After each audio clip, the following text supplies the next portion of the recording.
సైట్లను యూట్యూబ్ను follow అయ్యే తెలుగు వాళ్ళకి ఇది పరిచయమే. ఓ అనామక ముసలాయన ఏదో సందర్భంలో కుర్చీ మడతబెట్టి డాష్ మెడలు ఇరుగుతాయి. పాఠకులకు అర్థమైంది కదా, రాసుకోవడానికి అనుకోవడానికి ఇబ్బందికరమైన పదం. వ్యక్తీకరణ కానీ చాలా పాపులర్ అయిపోయింది. మరి ఇప్పటి ట్రెండ్ అలా పాడైంది. మింగితే గువ్వ వంటి పదాల్ని సోషల్ మీడియా బాగా పాపులర్ చేసింది. హైపరాది వంటి కమెడియన్లు ఇంకా ప్రాచుర్యంలోకి తెచ్చారు.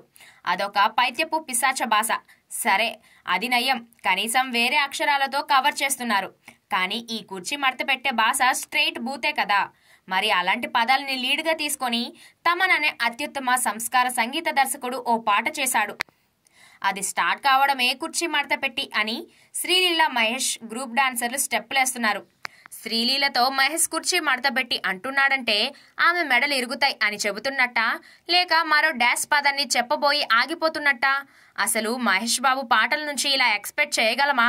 ఏమో, రామజోగయ్య తమన్ మహేష్ను ఏదేదో చేసేస్తారేమో. ఈ వెగటుతనం ఏమిటి గురు? మహేష్ బాబు సినిమాల్లో పాటల్లో డైలాగ్లో బూతులు అశ్లీలం ఉండవు.